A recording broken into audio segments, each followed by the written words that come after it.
Facebook ভিডিওর ratio নিয়ে আপনাদের মধ্যে অনেক কনফিউশন রয়েছে, কারণ আপনারা দেখেছেন যে ফেসবুক রিসেন্টলি একটা আপডেট দিয়েছে যেখানে বলে দিয়েছে যে আপনি যদি 1:1, আপনারা দেখতে পাচ্ছেন সাইডে সেই আপডেটটা, 1:1 অথবা 4:5 এই রেশিওতে ভিডিও আপলোড করেন তাহলে সেটা বেস্ট প্র্যাকটিস। বেস্ট প্র্যাকটিস মানে কি? বেস্ট প্র্যাকটিস বলতে এখানে বলা হয়েছে যে আপনার সেই ভিডিও ভাইরাল হওয়ার বেশি সম্ভাবনা থাকে, তার রিচ যাওয়ার বেশি সম্ভাবনা থাকে। এবং যে আমরা রিলস বানাই, রিলস মানে কি? যেটা হচ্ছে ভার্টিক্যালি বানানো হয়, অর্থাৎ এরকম, যেটাকে বলা হয় 9:16 রেশিওতে। 9:16 রেশিওতে আমরা কিন্তু রিলস বানিয়ে থাকি, ঠিক আছে? তো এবার কথাটা হচ্ছে যে আপনি কোন রেশিওতে ভিডিও বানাবেন, নাকি 16:9 রেশিওতে ভিডিও বানালে বেশি রিচ আসবে। কেননা আপনারা দেখেছেন যে 16:9 রেশিও, অর্থাৎ যেটা এখন আপনি ইউটিউবে দেখছেন, এই ঠিক এরকম সমান্তরাল ভাবে এইভাবে বানালে কি বেশি ভিউজ আসে? কেননা ফেসবুকে কিন্তু এই ভিডিও অনেক আছে যারা কিনা 16:9 রেশিওতে ভিডিও আপলোড করে, তাদের ভিডিওতে মিলিয়নের উপরে ভিউজ আসে। কিন্তু এইদিকে ফেসবুক বলছে 1:1 অথবা 4:5 রেশিওতে ভিডিও এক্সপোর্ট করতে বা ভিডিও বানাতে। আবার 9:16ও আপনারা করতে পারেন, এটা রিলসের জন্য খুবই ভালো। তো দেখুন, এই বিষয়টা কিন্তু পুরোটাই ডিপেন্ড করে আপনার ক্যাটাগরির উপরে, আপনি কোন ক্যাটাগরির ভিডিও ফেসবুকে আপলোড করছেন তার উপরে। যদি আপনি শুধুমাত্র রিলস ভিডিও আপলোড করেন, তাহলে নো ডাউট আপনি 9:16 অর্থাৎ এরকম ভার্টিক্যালি 9:16 রেশিওতে এইরকম ভাবে ভিডিও করবেন, ঠিক আছে? এরকম করবে, এটা রিলস ভিডিওর জন্য একদম ঠিকঠাক রেশিও। এইবার রিলস ছাড়া অনেকেই আছে যারা কিনা ব্লগ ভিডিও বানায়। এবার আমরা যদি ইউটিউবে ব্লগ করি সেক্ষেত্রে আমরা 60:9 রেশিওতে করি। ইউটিউবে যে কোনো ভিডিও 60:9 রেশিও, অর্থাৎ এইরকম সমান্তরাল ভাবে বা হরাইজেন্টালি, ঠিক আছে? কিন্তু ফেসবুক আমাদের সাজেস্ট করছে কি, হয় 1:1 অথবা 4:5। 1:1 মানে এরকম স্কোয়ার থাকবে, আর 4:5 এরকম স্কোয়ারের মতোই থাকবে, একটু আলাদা চড়া হবে একটু। তাহলে কোনটাই করব? আবার ফেসবুকে যদি আমি ব্লগ ভিডিও আপলোড করতে যাই বা ব্লগ ভিডিও বানাতে যাই, তাহলে এইভাবে ঠিক যদি আমি ব্লগ ভিডিও বানাতে যাই সেক্ষেত্রে কিন্তু পেছনের যে এরিয়া, ব্যাকগ্রাউন্ডটা কিন্তু খুব একটা বেশি কভার হয় না। তাহলে কি করব?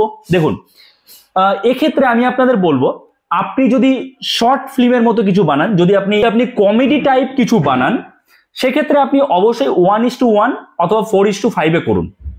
কিন্তু যদি ব্লগ বানান, যে ব্লগে আপনি একটা কমপ্লিট ইনফরমেশন দিচ্ছেন, একটু লং বানাচ্ছেন ভিডিওটা, সেক্ষেত্রে ফেসবুক যতই বলুক বেস্ট প্র্যাকটিস 1:1 4:5, আপনার ব্লগে যেটা দেখাতে চাইছেন সেটা 1:1 রেশিওর মধ্যে কোনোভাবে ভালোভাবে দেখানো সম্ভব না।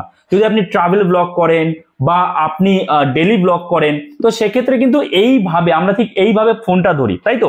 মানে এই হরাইজেন্টালি যেটা ইউটিউবে আপনারা দেখছেন, এইভাবে কিন্তু করি। তো যদি আপনি এইরকম ভিডিও বানান, আপনার ক্যাটাগরি যদি এরকম ট্রাভেল ব্লগ হয়, সেক্ষেত্রে এই ট্রাভেল ব্লগের ক্ষেত্রে এই 1:1 রেশিওতে কোনোভাবেই ভালো একটা ভিডিও বানানো সম্ভব নয়, কারণ আপনি একসাথে অনেকটা অংশ কিন্তু ক্যাপচার করতে পারছেন না, আপনার ক্যামেরা পারছে না। তার জন্য যদি আপনি ব্লগ ভিডিও বানান তাহলে অবশ্যই এইভাবেই করুন, কোনো সমস্যা নেই। কারণ ফেসবুকে কিন্তু আপনি দেখবেন যে 16:9 রেশিও বা হরাইজেন্টালি কিন্তু প্রচুর ভিডিও রয়েছে যেগুলো ভাইরাল, মিলিয়নের উপরে ভিউজ আসছে, ঠিক আছে? আবার আপনি ধরুন এডুকেশনাল কন্টেন্ট বানাচ্ছেন, আপনি ধরুন পড়াচ্ছেন, তাহলে পড়াতে গেলে এই যে আমি এখানে পড়াই, তাহলে এই যে বোর্ড রয়েছে, আমার বোর্ডটা তো পুরো আসতে হবে, সম্পূর্ণটা তো আমার বোর্ড আসতে হবে।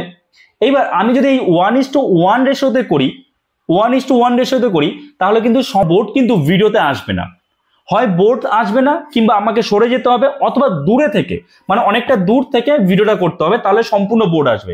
এবার থেকে যদি আমি ভিডিওটা করি, দূরে থেকে যদি করি, তাহলে বোর্ডে আমি যদি কিছু লিখি, কিছু বোঝাই, সেই লেখাগুলো তো ছোট হয়ে যাবে, বোঝা যাবে না। তো সেক্ষেত্রে আমাকে বাধ্য হয়ে এই হরাইজেন্টালি করতে হবে এডুকেশনাল ভিডিও।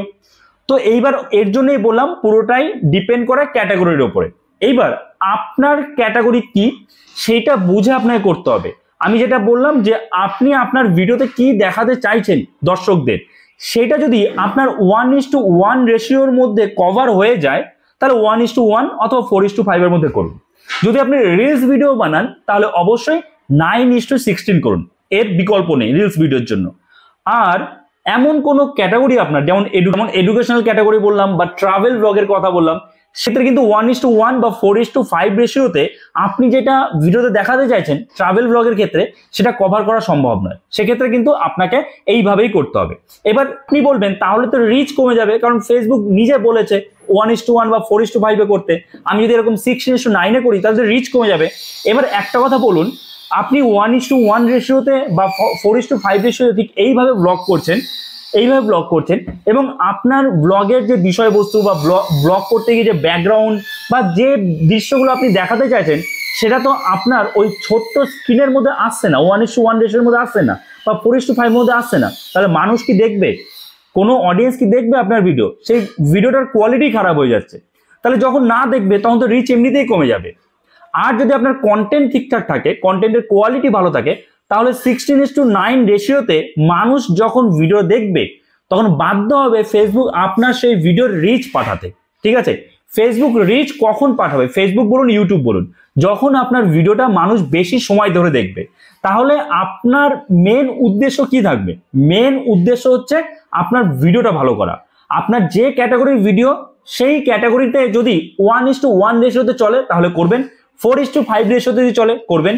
আর যদি দেখেন না 1:1 বা 4:5 রেশিওতে কোনোভাবেই আমার ভিডিওটা ঠিকঠাক হচ্ছে না, ভিডিওর কোয়ালিটি খারাপ হয়ে যাচ্ছে, তখন অবশ্যই আপনি 16:9 রেশিওতে করেন, কোনো চিন্তা নেই। যদি আপনার ভিডিওর কোয়ালিটি ঠিকঠাক থাকে তাহলে অবশ্যই সেখানে ভিউজ আসবে, আপনি সফল হবেন। তো আশা করি আপনাদের সব ক্লিয়ার হয়ে গেছে এই ভিডিও রেশিও নিয়ে। এরপরেও যদি আপনাদের কোনো রকম কোশ্চেন থাকে আপনারা অবশ্যই কমেন্টস করতে পারেন। ডেসক্রিপশনে কিন্তু আমার সেকেন্ড টেক চ্যানেল লিঙ্ক দেওয়া রয়েছে, সেখানে আমি ইউটিউব চ্যানেল রিলেটেড টিপস দিয়ে থাকি। অবশ্যই ওই চ্যানেলটাও সাবস্ক্রাইব করে রাখবেন। তো এই ভিডিওটা এখানেই শেষ করছি। আশা করছি এই ভিডিওটা আপনার জন্য যথেষ্ট হেল্পফুল হয়েছে। তো অবশ্যই একটা লাইক করে দেবেন, চ্যানেলে নতুন হতে থাকলে চ্যানেলটাকে সাবস্ক্রাইব করে আমাদের পাশে থাকবেন। তো চলুন দেখা হচ্ছে নতুন কোনো ভিডিওতে। সবাই ভালো থাকবেন।